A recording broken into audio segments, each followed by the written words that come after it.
So the first question will go to Mr. Morisi first. On Election Day, there will be a question on the ballot about early voting. Shall the Constitution of the state be amended to provide for early voting? Do you support the referendum? Why or why not? What other ways would you increase voter participation? Well, thank you for the question, and thank you for being here. Frankly, I do not support that initiative on the ballot. We have had a fantastic voting system in Connecticut for my entire life, I'm pretty sure everyone's entire life. We never questioned our methods for voting. We already have a non-excused absentee ballot. The extended voting that is on the initiative for the ballot is talking about voting, not showing up to the polls for any reason.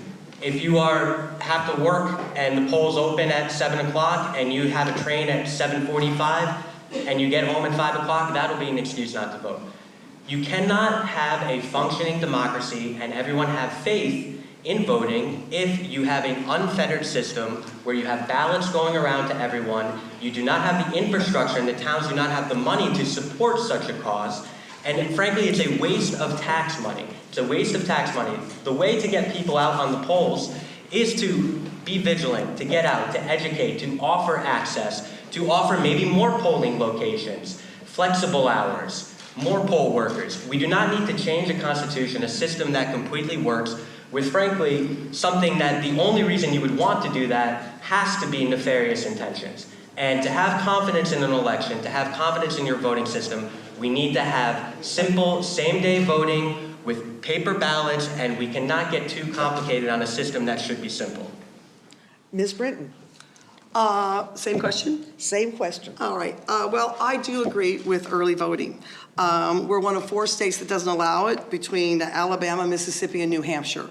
It's very difficult for people to vote on one particular day. Those who have jobs, 24-hour jobs, it's difficult. But I don't want to stop there. Reform really starts at the ballot, and that is we don't have open primaries. We're one of the very few states in the country that has not opened up its primary process. 42% of the people in the state of Connecticut do not affiliate, and they are excluded. We don't have term limits. We've got a lot of gerrymandering that goes on that basically predetermines a red or a blue district.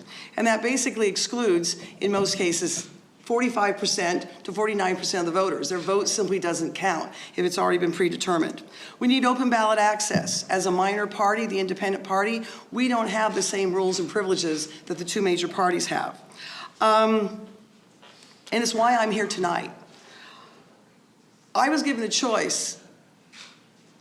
I either had to endorse Bob or I had to endorse Dan as a minor party, or we would lose our position on the ballot and have to petition and start all over again with the 500 signatures, which basically puts minor parties at a disadvantage. So that is why I'm here tonight. Incumbents have a 95% chance of being reelected. Bob has a 95% chance of being reelected in his 18 years. So I'm not running against Bob, I'm running against the system. And if we really want democracy, we want to open it up to voters, we need either election reform, which does include early voting, but we need open primaries, or we need a third party where we can broker relationships between moderate Republicans and moderate Democrats. Thank you. Mr. Duff. Thank you, and thanks to the League for putting this together tonight and being back in person again. Yes, I support the constitutional amendment change for early voting. As was mentioned, we're one of only 4 states that does not allow early voting in the country. States have been doing this for decades with no problems. It increases voter access. Connecticut, as a matter of fact, has taken a lot of steps to increase voter participation, whether it's registering at Department of Motor Vehicles, same-day voting, same-day registration, same-day voting here at City Hall if you're not registered. We've tried to do everything we can to make sure that people have access and are able to vote. Our democracy is stronger when more people participate. When you don't participate, we have a weaker democracy. So we want to make sure that we encourage everybody to come out to vote, which is why I've supported the constitutional amendment for early voting and expanded absentee ballot voting as well. We're way behind the 8 ball on our absentee ballot voting as well. Most states allow absentee ballot voting. Some states don't even have polling locations. But here in Connecticut, we're hamstrung by the state constitution. So we need to kind of get with the times.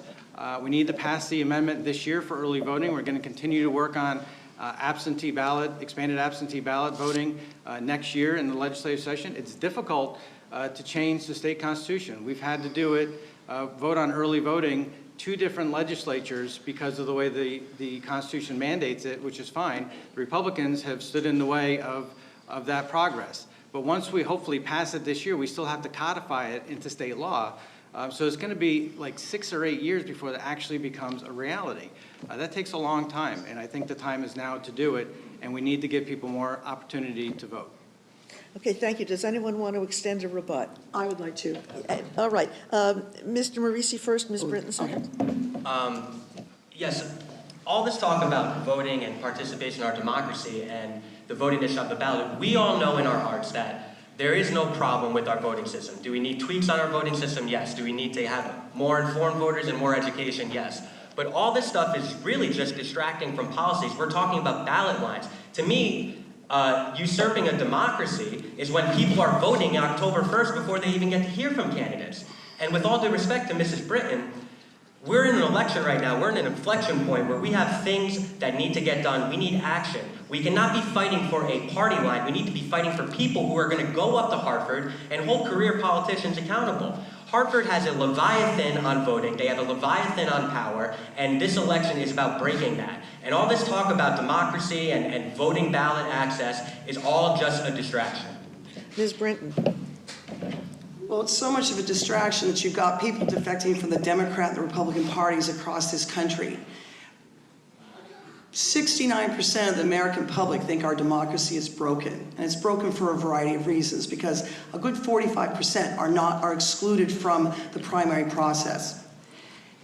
Yes, we need early voting, and we need to encourage people to vote, but we make it difficult. But what folks don't even realize is that before the person even gets on the ballot, there's been a lot of stuff done.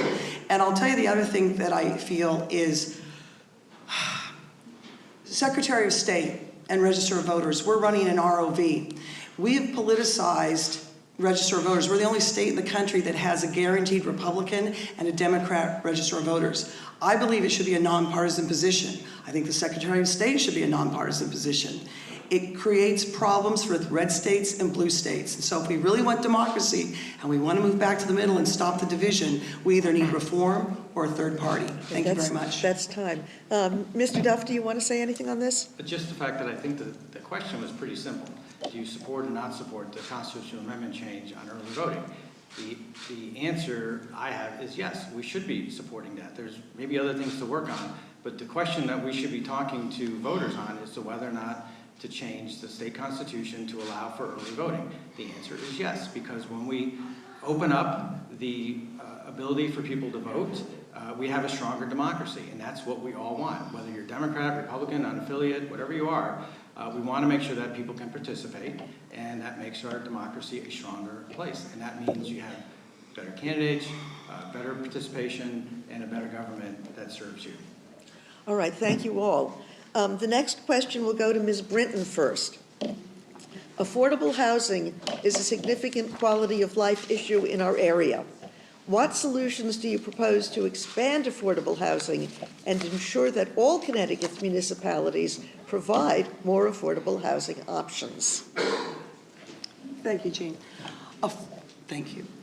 Affordable housing, there's 2 ways you can define it. You can define it as market-based housing, where we have a lot of multifamily homes here in Norwalk that provide affordable rents, or you can have what is called government-defined affordable housing, which is deed restricted. We in Norwalk have had a tremendous amount of experience with affordable housing. Some good, some bad. But one of the problems we've got with it is you can't talk about affordable housing without talking about tax credits and low-income housing tax credits. Up until about the 80s, the only way that the affordable housing was built, it was built through the government. Now it's built through the private sector. But the problem with the private sector is we're basically corporatizing housing, and we're funding it through your tax dollars. We have the POCO project. There was a meeting up there just now. The per unit cost for POCO was going to run $800,000 a unit. Sound Landings is a nice project development over on Water Street where we rebuilt Washington Village. That ran about $650,000, $700,000 a unit. You can buy a condominium in the private market in South Norwalk for $250,000. When affordable housing costs 3 times more to build, that's a problem. And it goes to developers who make contributions to political parties. In Connecticut, it's blue. In Texas, I'm sure it's red. But there is a real misnomer. We need affordable housing. But you've got to look at why does it cost so much? The reason it costs so much is because they do these complicated financing deals with real estate investment trusts who make a lot of money off of it. There's no guarantee that it stays affordable. It drives up the rents in the surrounding areas, and it does not necessarily help the marketplace. So yes, we need affordable housing. I think it needs to be tweaked in terms of how we're doing it. It's a real misnomer. Thank you very much. All right, Mr. Duff? Thank you. Affordable housing is an issue that is extremely important to us here in the state of Connecticut as we look to continue to build and grow our economy. Affordable housing is an economic driver here in the state of Connecticut. We have people in Connecticut, students, who we want to have them stay in the state after they graduate. We need to provide affordable housing for them. We have people who are in the middle class, in the working class, who we want to make sure that if they work in a community, they can live in that community too. We have senior citizens who want to downsize, and we want them to stay in Connecticut too. So we have to make sure we have affordable housing. When I hear from businesses across our area, across the state, they talk about the fact that we need more housing for people, and we need to make sure we have affordable housing for people. And that is not just an issue that should impact Norwalk or Stamford or Bridgeport. Affordable housing is an issue that needs to be addressed at every single community, whether it's transit-oriented development. Every community needs to have a diverse housing stock. We need to have apartments, we need to have condominiums, we need to have multifamily housing. We have passed legislation that allows for what's called granny pods in people's yards. Accessory apartments, I know Norwalk is working on as well. But every single community must build affordable housing if we're going to continue to grow jobs and grow our economy here in the state of Connecticut. But we have to do that. We've actually, one of the good things is that we have been building places like Soundview Landing and other places for affordable housing. We have the state gave a grant to the Marvin for over $3 million for renovations there. We have to do more, but it is an issue that affects and impacts and has a responsibility of every single community across the state of Connecticut. Mr. Morisi? First of all, we can all agree that we all need housing. Affordable housing is necessary for any community to survive, and we should have a social safety net for everybody. The problem here, the antithesis of the problem is Hartford's become our landlord. We're talking about reworking all these bills. 830G is the bill that is taking away local zoning control away from municipalities. This whole idea that adding population density to a place creates economic revival is actually insane.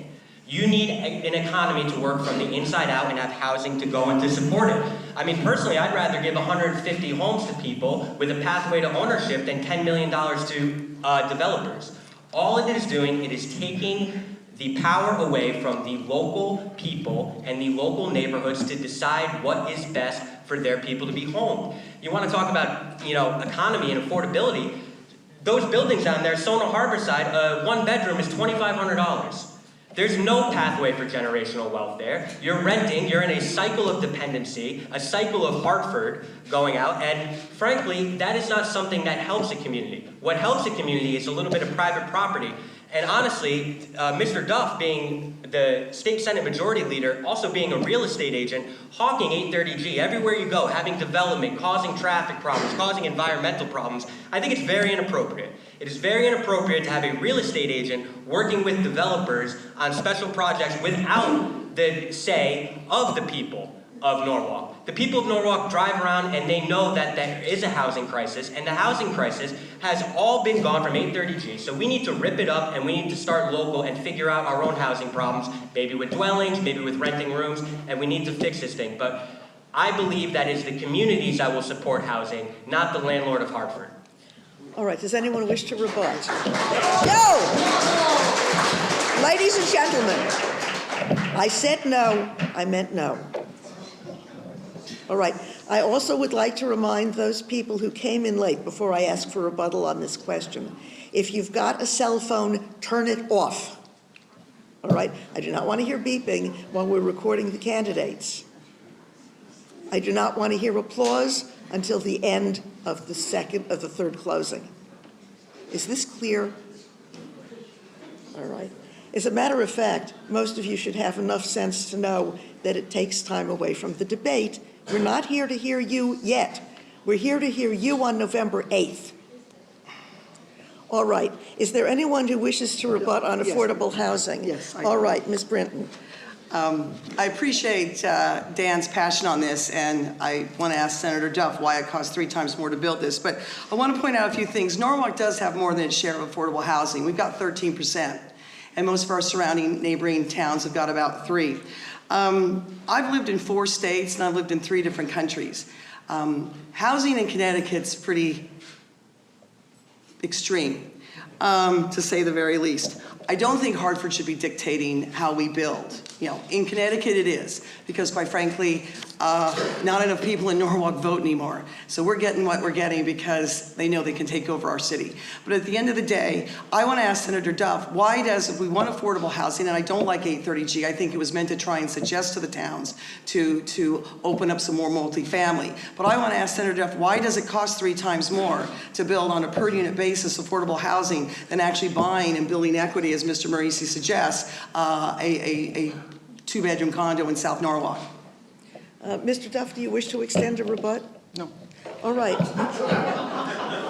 Mr. Morisi, do you wish to extend a rebut? No, I'm all set. All right, thank you. Next question goes to Mr. Duff first. What should the legislature do to reduce or at least hold the line on spending at the state level so that taxes don't get raised? Thank you. Well, this past legislative session, we actually cut taxes by $600 million. It was the largest tax cut in the state of Connecticut's history. We have done a lot over the last few years to cut taxes. We have worked to cut spending as well. We have the lowest amount of state employees per capita since the 1950s. We've worked to have 3 different agreements with state employees that has reduced costs by billions and billions, probably over $40 billion. We have cut over $2 billion of discretionary spending, and we have worked to use more of our IT and technology to utilize that rather than replacing employees as they retire. So, for example, people can now get their driver's license online through the DMV. They can do lots of things now online rather than go into a branch office. And so all those types of things that we have done, whether it's discretionary spending, whether it is moving online, we have also worked to pay down our pension debt, which is going to give us another $400 million or so in our operating funds. So that has been extremely valuable because we've actuarially paid down our pension debt, our pensions for the last 12 years, and we have actually made 3 different payments to the tune of $5 or $6 billion to reduce our pensions, which will give us that $400 million in operating funds and breathing room in order to be able to cut taxes even more, or be able to use that funding in ways that helps our communities, like education or transportation or helping senior citizens. All right, Mr. Morisi. First of all, talking about the pension, that is completely false, okay? Our pension has been insolvent for the 48 out of the last 50 years. Since Mr. Duff has been in office, Connecticut has not recovered the jobs since the Obama recession, okay? We had no net private sector growth from 2017 to 2020. Connecticut ranks 43rd in the state to retire in, 49th in economic and doing business in. Frankly, what has been happening is going on since the legislature's been going on.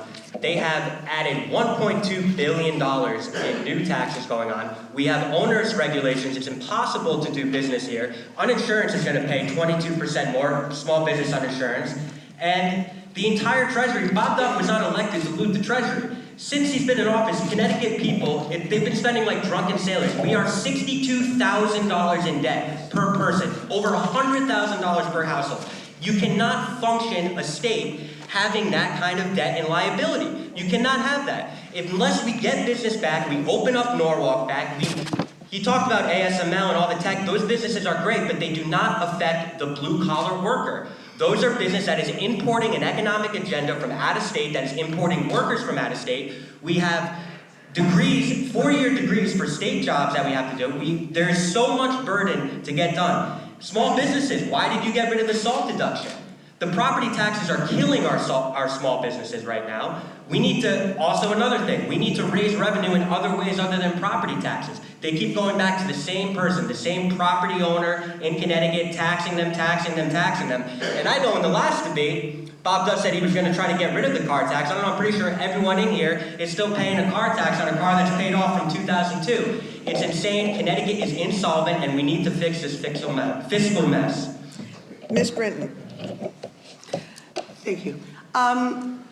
Connecticut budget's about $20 billion, I guess. We spend about 10%, $2 billion on education cost sharing, where we dump $200 million in our biggest cities, except Norwalk, and we still have the largest achievement gap. We spend about $2 billion on transport and infrastructure. Do you know that we rank 50th in terms of our administration for our building of our roads and our bridges and stuff? We have the administration costs per lane are about $35,000 a mile here. It's about $5,000 in every other state, okay? We spend $6 billion, about 30% of our budget goes for pensions and health care for employees. Employees, and I don't want to begrudge state employees, but they earn about 30% more than the private sector.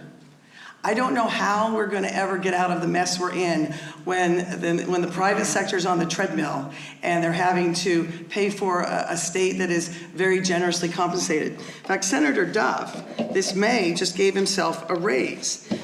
Bob's going to get another $12,000 next year, while the rest of us are struggling with inflation and our 401ks and our IRAs going down. He will enjoy retiree health benefits, he and his spouse. He will have a nice pension. The problem is that we have been very, very generous to those. We're creating two economies. We talk about the rich and the poor. The very, very rich, who I do believe needs to probably be taxed more, and the poor. But there's also two sets of employees in this state. Public sector workers, and I don't mean to take any offense. I love our police, I love our teachers, I love our firemen. But the reality is the economics just do not make sense. And when you've got housing costs and health insurance going up and utilities going up, we've got to look for efficiencies, and we are just the most inefficient state in terms of building schools, roads, or housing. All right, that's time. Thank you. Does anyone wish to rebut on this? Mr. Duff? Thank you. We actually have two different agreements with state employees to save over $40 billion over 20 years. Every single Republican voted against that. Now they say, oh, that's great. When they propose budgets, which they actually never do, they would say they actually took in those savings of things that they voted against. Right now, a state employee hired today does not have a pension. They have a hybrid of pension 401k. Their pay is actually, we're have a hard time actually finding state employees because the private sector is actually paying more than the public sector is right now. And so, you can demonize state employees. They work hard. They're out there in the snowstorms. The state police are out there working all the time. Our social workers are out there. Department of Children and Families are out there. I don't demonize them. I value them. I think they do good work, and I think we should pay them a fair wage. And they do get health care, and they do get a 401k, and I think that's what they get in the private sector as well. So I will not apologize for the hard work that our state employees do. That's time. Mr. Morisi, do you want to say anything further on this? Yeah, real quick. Maybe you have a problem with state employees because of vax mandates, but listen, people have lost 30% of their monetary wealth this year. 30%. And inflation is just a tax on the middle class. And Bob Duff voted for a diesel tax. Everything in Connecticut needs to be imported in by trucks. Where do you think that is going to go down to? That's going to go down to your grocery bill. People are going to be worried about heating homes. And the only solutions that the Democrats offer is to thankfully give you your own money that's being overtaxed back to you, to give you crumbs on the dollar while everyone is cash poor. Connecticut has become a subscription service under this economic Duff-Lamont administration. And the people are hurting and they can't do it anymore. We have the biggest exodus of people because of our economy, and it needs to end this election.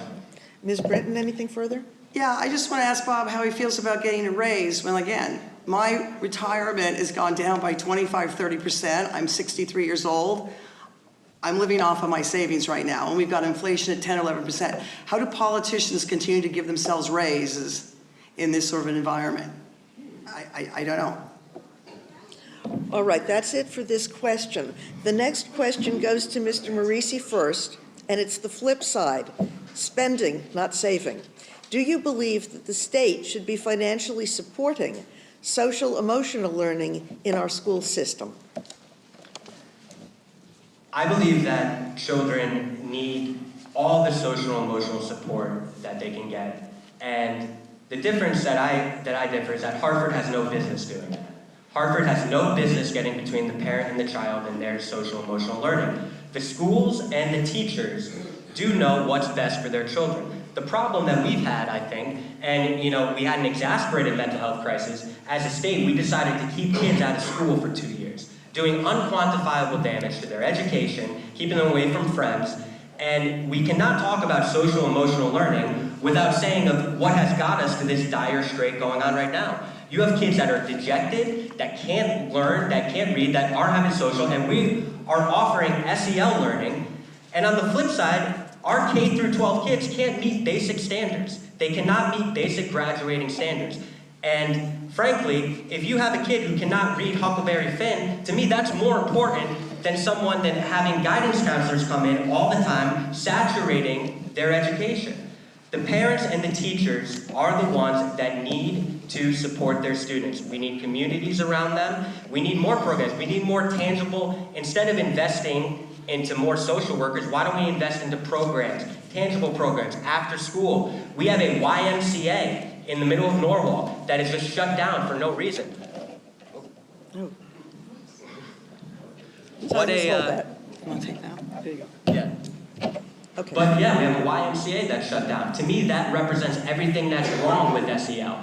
That's where you start. You need people and schools to rally around their students again. And that starts with getting them outside the classroom, getting the proper support, getting the right educational tools for them so they can be kids again, so they can learn again, and so they can become vibrant individuals again to contribute to our great schools and our great communities. Hartford has no business at the dinner table. End of story. All right, Ms. Brenton.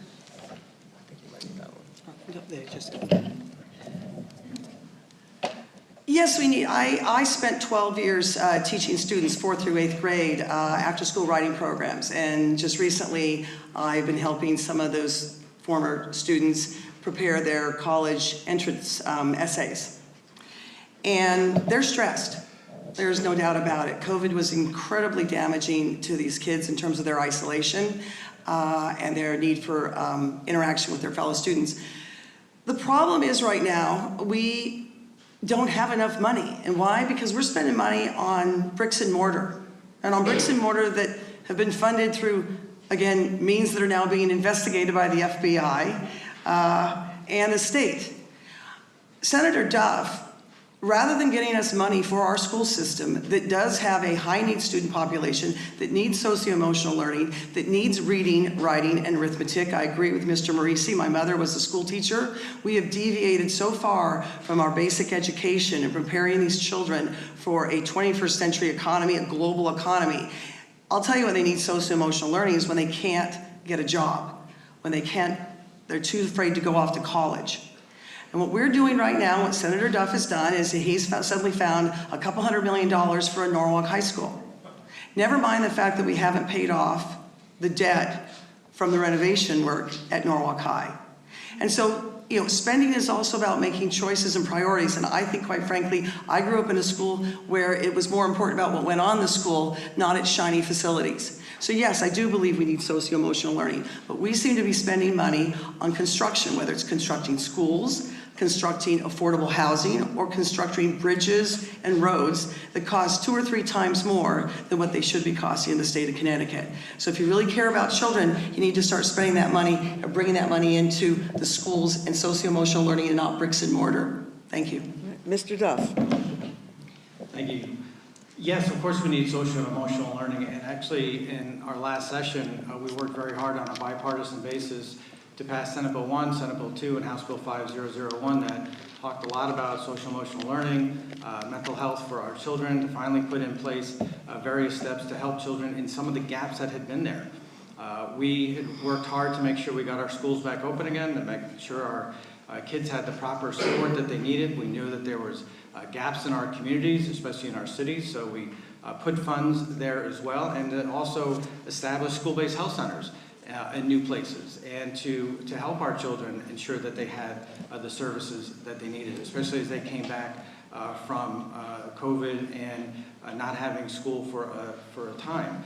So we need to do that, but of course we need to ensure that all of our children are successful, that we graduate kids who are ready for college or career, that we're preparing them in good buildings, that we're preparing them with proper funding, that we continue the fight to ensure that kids are prepared, especially in our cities, which is why I took the lead back in 2017 to rewrite the education cost-sharing formula, which is why this year I put in the state budget that Norwalk gets a 60% reimbursement rate for school construction. Some may think that for some particular reason a school that actually has Wi-Fi is a bad thing. I think having a school with a good Wi-Fi, a good library that's modern actually helps students succeed. That raises property values. That will save local taxpayers hundreds of millions of dollars. And I think that that's what the community wants. Outside of just a few people who keep talking about that not to have a need for new schools, the vast majority of people in this community have said, thank you, we do need new schools. We haven't built schools in 40 to 50 years, and the city couldn't afford to do it on its own. Thank you for rewriting the education cost-sharing formula that helps concentrated poverty, and English language learners. I'm afraid that's time. Does anybody wish to extend a rebut? Yes. All right, Ms. Brinton. Bob's been in Hartford for 18 years, and more than likely he's going back for another 2. The educational cost-sharing formula that he's been a part of since the lawsuit back in '06, where it was declared to be irrational and then reversed by a Supreme Court. It's not only Supreme Courts are problems no matter where you are, by a 4-3 decision. We're going to get over 10 years, $4 million. That equates to $347 a year per kid here in Norwalk, 11,500 students. You're not going to give any social emotional learning for that price tag. And suddenly we find $200 million for a high school. I'd love a new high school, Bob. You were for Fix It First before we ever started investing in our schools. And Mike Barbas, rest in peace, brought Cranberry and Jefferson to this city. You were out in front of it with a Fix It First. So don't suddenly start claiming you're for building schools. But the reality of the situation is if we care about what goes inside a school or what it looks like on the outside. And I think we need to deal with the inside. Thank you. All right, anything further? Yep. All right, Mr. Morrison? I would just like to add that the money that we're spending, Connecticut spends, I believe it's $23,000 per student in Connecticut. $23,000 of your taxpayer money go. And it is abhorrent that in Norwalk and across our district, we have students that cannot meet basic needs. If we're going to spend money on SEL, the problem with Bob Duff High and Hartford and all this shared is it's taking away from the basic needs. The Board of Ed, the taxpayers in this community need to be the ones to allocate the resources where they're most needed. If there's a middle school that doesn't have running water, they need that money. We do not need fancy new concert halls that have nothing to do with learning. Property values can't come up if your schools can't produce winners. Okay, Norwalk used to produce winners. We need to get back to producing the greatest academic environment we can for these students, and that is not infrastructure, not just infrastructure. That is all-encompassing, and we need to get back where the money follows the student again. All right. Mr. Duff, do you want to say anything further on this?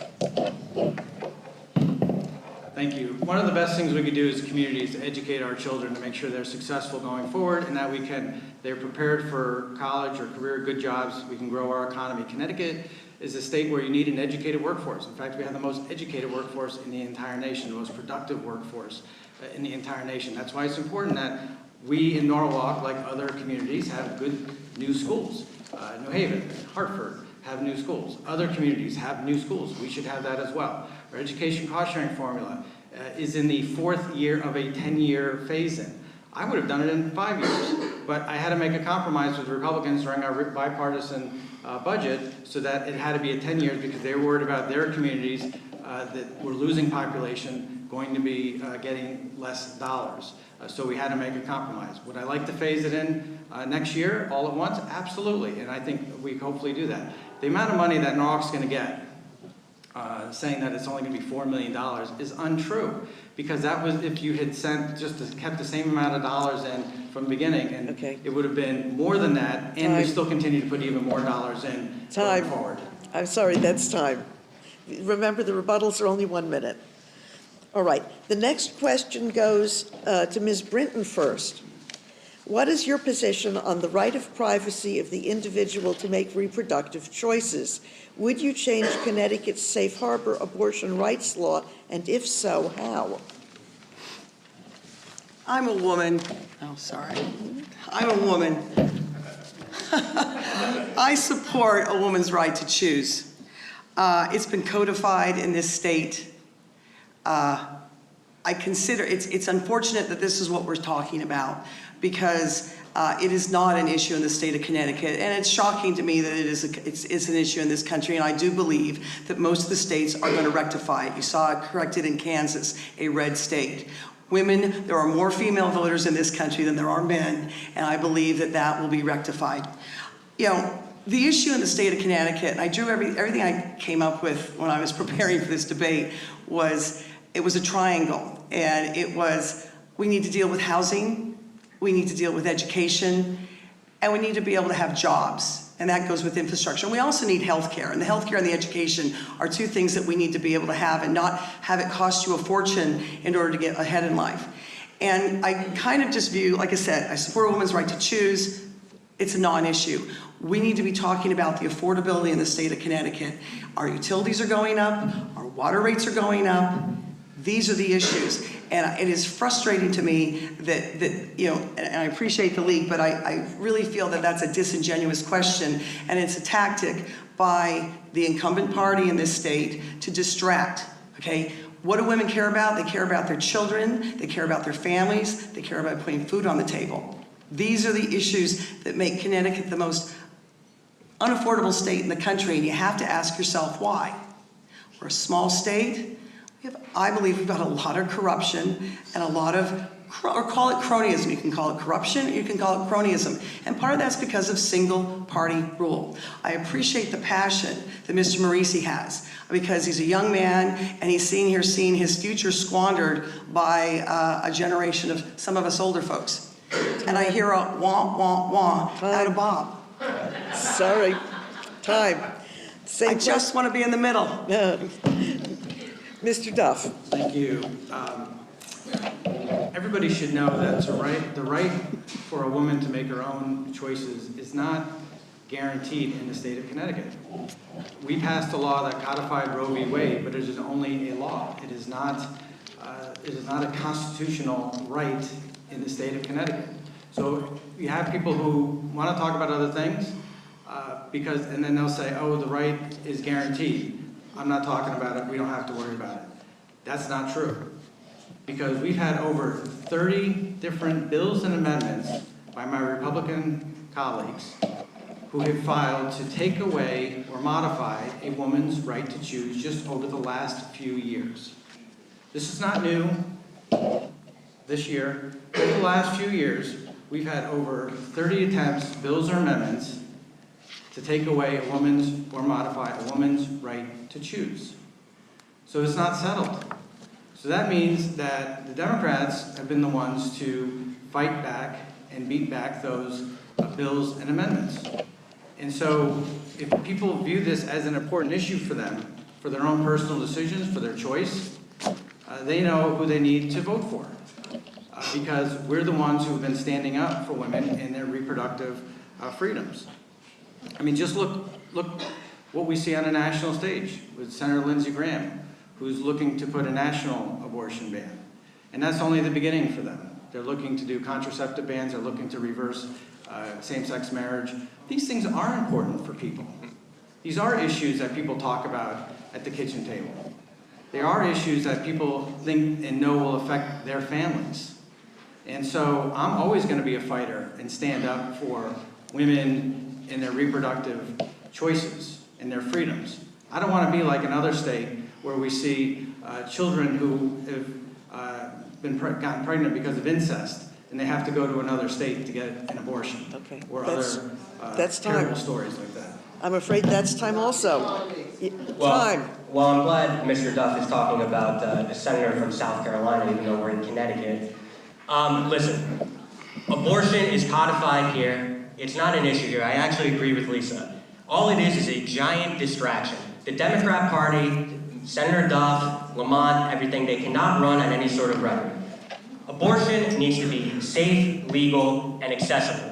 Okay, he's talking about being pro-choice and pro between a woman and a doctor unless it comes to a vaccine or a medical mandate. You know, so apparently choice only goes one way with Mr. Duff. But the big issue here is what they're talking about. Again, it is a radical view. We have a settled consensus in Connecticut with our law, how we adhere to Roe v. Wade in our Connecticut Constitution. What they are talking about is something different. I believe in a woman's opportunity and a woman's right, but we need to have a conversation. You say you believe in democracy. It is now up to the states. The people can decide what we want to do. The law is settled. When does a choice become a baby? What they are talking about is codifying abortion without limits. Is it 12 weeks? Is it 13 weeks? Is it 14 weeks? Is it 15 weeks? Is it 16 weeks? When does it become? That's a conversation that people should have and people should be allowed to vote on. Okay, this whole idea that he's protecting women as a man, you know, talking about that is ridiculous. Who is the arbiter of it? And no one wants to talk about the mental anguish, the economic causes that go behind everything that is abortion. We do not talk about it. Why hasn't we come to a point in society where abortion is such a contentious issue? Okay, it all comes down because the Democrat Party, all they want to do is they want to destroy the family and destroy the basic moral tenets that hold up our community. And women deserve to have abortion accessible, but this point in Connecticut is truly a waste of time when people can't afford bacon. That's time. Is anybody going to want to rebut on? All right, Ms. Brinton. I love being told by a man that what he's doing for my reproductive health. I love it. Yo! Sorry, don't do that. Yeah, don't do that, guys. No, I mean, it is so disingenuous. Why do women get into this situation in the first place? It's usually financial. They've been abandoned.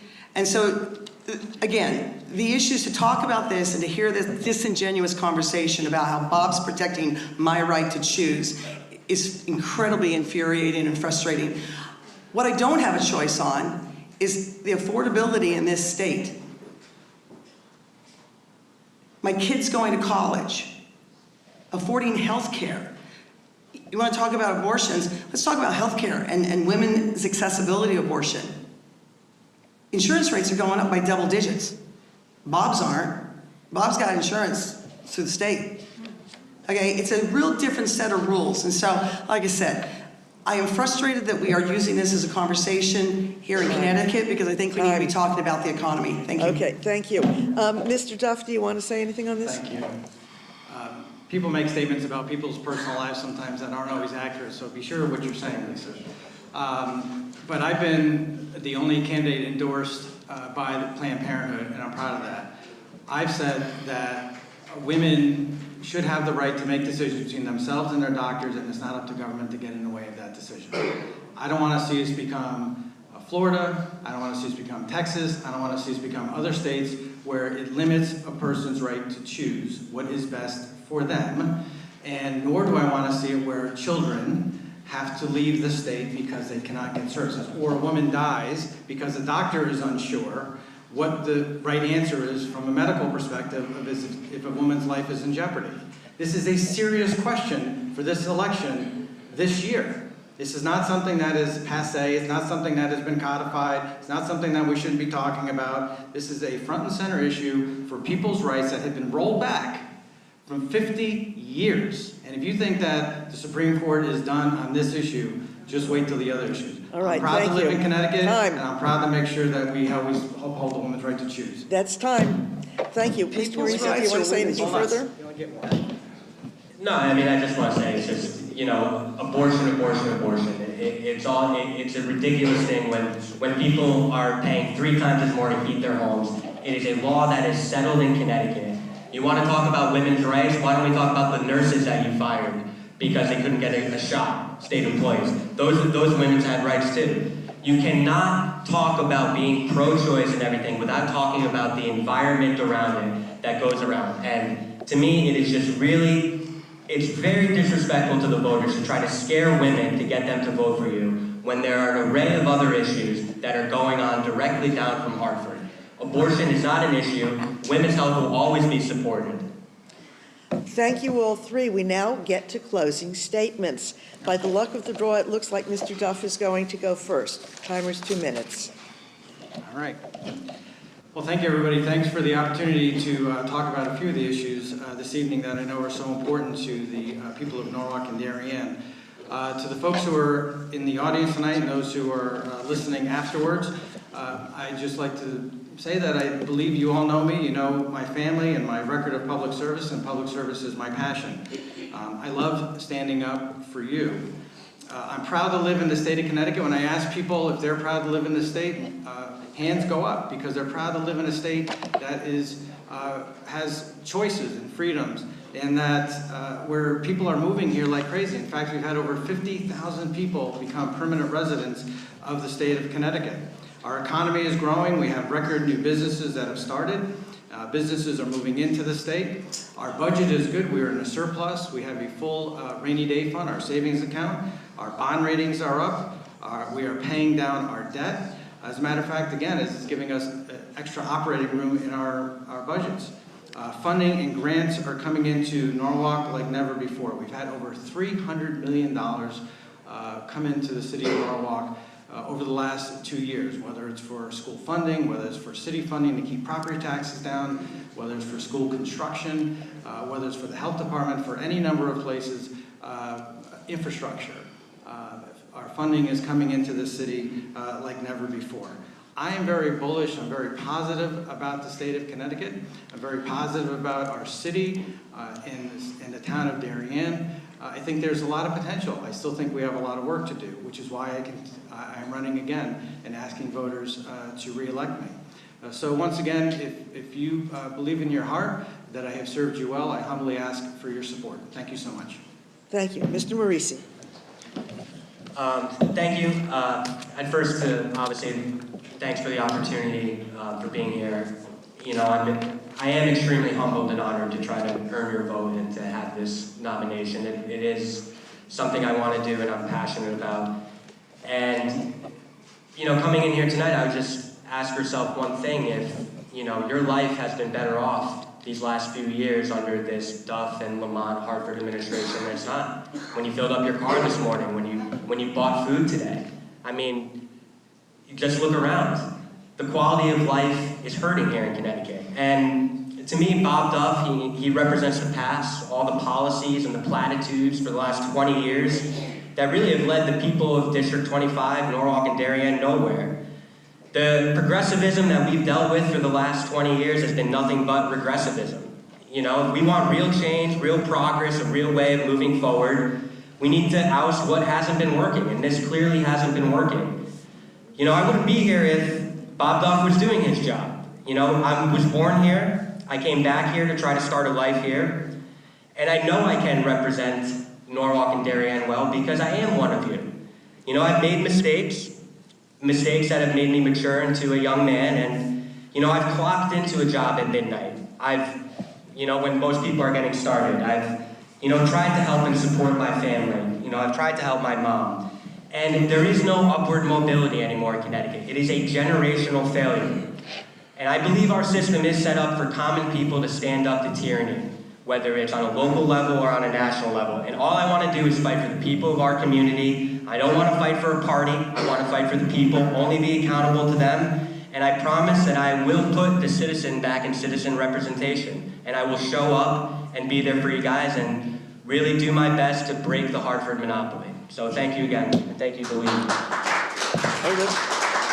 Thank you. Ms. Brinton. I love his passion. I want to thank the league and all of you for coming out tonight. I've prepared my comments because I got 2 minutes.